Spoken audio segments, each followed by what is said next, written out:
kalau mengacu kepada Hare ya, tahun 2014, Hare et al. Atau Hare dan kawan-kawan terkait sampel size, ya katanya para peneliti itu cenderung kalau untuk melakukan analisis faktor, ya itu observationnya atau indikator-indikator dari setiap variabel-variabel latennya itu setidaknya ya 50 lah. Dan sampel size yang disukai itu paling sedikit 100 atau lebih gitu deh ya. As a general rule, sebagai sebuah apa namanya, ada sebuah aturan umum ya, ada sebuah aturan umum, the minimum is to have at least 5 times as many observation. Ya, jadi setidaknya ya cara ngitungnya adalah 5 dikali berapa banyak variabel observasinya atau indikatornya lah ya, indikator dari variabel. As the number of variable to be analyzed. Jadi variabel observasi itu kan indikator-indikator yang akan kita analisa.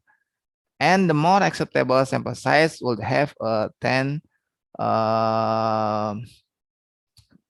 berbanding 1 lah ya rasionya.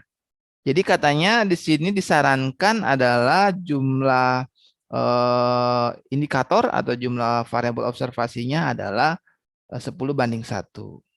Disarankan malah 20. Ya, disarankan 20. Ini gimana sih Pak cara memahaminya gini? Cara memahaminya gini. Ini terkait penelitian-penelitian yang variabelnya merupakan variabel laten. Variabel laten itu yang tidak bisa diukur secara langsung. Kalau laba bisa kita ukur secara langsung kan? Berapa cost-nya, berapa revenue-nya, kan gitu ya. Sehingga kita bisa tahu total revenue dikurangi total cost itu positif atau negatif. Kalau positif berarti kan laba, kalau negatif berarti kan rugi. Bisa diukur kan?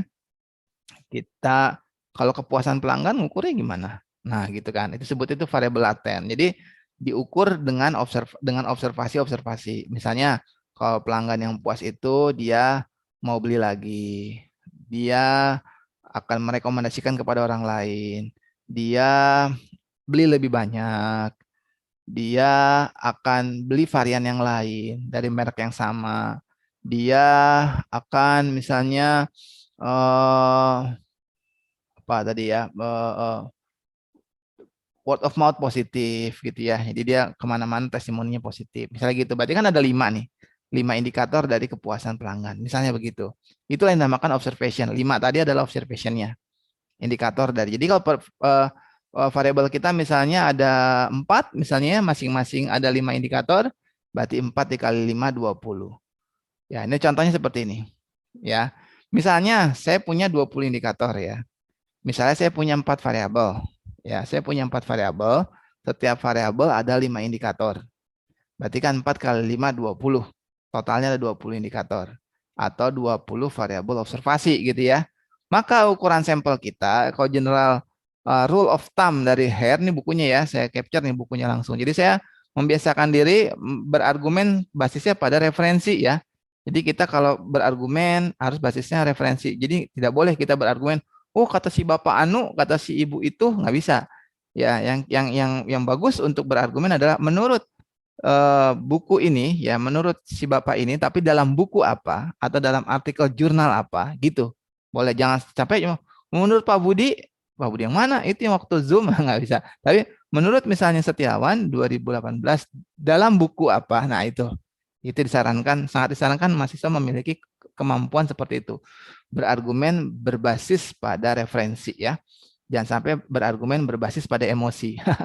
Nggak akan ada selesainya gitu ya. Kita lebih baik berargumen basisnya ini saya pakai pendapat ini nih, buku ini. Nah, nanti kuat-kuatan tuh mana buku mana yang lebih kredibel gitu ya. Jadi gitu. Jadi tinggal dikali aja. Jadi kalau misalkan kita punya 20 indikator, paling sedikit respondennya atau sampelnya 100 paling sedikit.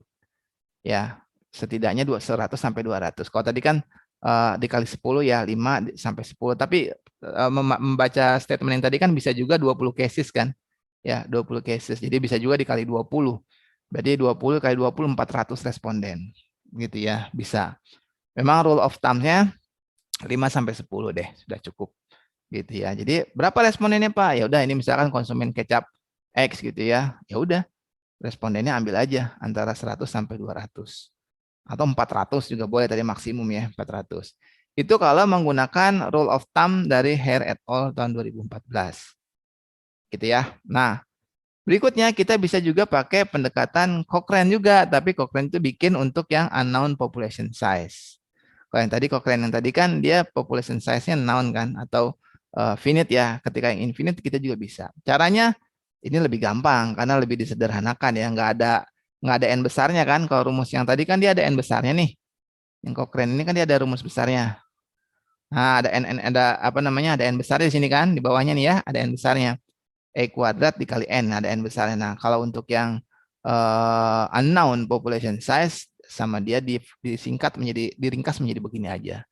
Gampang berarti ya. Tadi Z skornya adalah 1,96, berarti 1,96 kuadrat dikali P, tadi P udah dijelasin adalah proportion of population, 0,5 dikali lagi 1 min P, 1 0,5 adalah 0,5. Dibagi C kuadrat. C ini adalah confidence-nya tadi ya, degree of accuracy-nya atau margin of error deh, margin of error-nya deh ya. Jadi 5%. Jadi di sini 0,05. Ini bisa kita hitung ya. Jadi teman-teman tinggal hitung aja berapa nih? Hitung aja 1,96 kuadrat kali 0,5 kali 0,5 dibagi 0,05 kuadrat. Ya hasilnya 300-an juga sih. Ya 300-an juga gitu ya. Gitu. Jadi memang ini bisa kita pilih ya. So, dalam pertemuan kali ini sudah saya bahas ya terkait how to calculate sample size. Itu yang pertama memang kita harus tentukan terlebih dahulu atau kita ketahui dengan pasti apakah dia finite ataukah infinite, known ataukah unknown. Setelah itu kita pilih mau pakai teknik yang mana.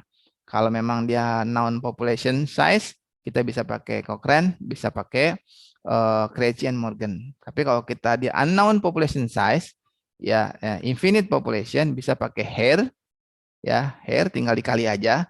Indikatornya ada berapa? Ini untuk penelitian-penelitian yang sifatnya laten ya. Laten kayak tadi tuh kepuasan pelanggan, ngukurnya gimana? Nggak ada rumusnya kan? Nggak ada rumusnya. Yang kepuasan pelanggan itu pasti kita ada indikatornya. Misalnya tadi dia mau beli lagi, dia beli lebih banyak, dia akan apa menampilkan wajah yang sumringah, dia akan apa namanya menyampaikan testimoni positif ke orang lain. Ada berapa tuh indikatornya, gitu kan? Nah, atau kita bisa basisnya pada indikator atau bisa basisnya kepada apa namanya tadi dari yang Cochrane tadi ya, dari yang Cochrane tadi. Oke,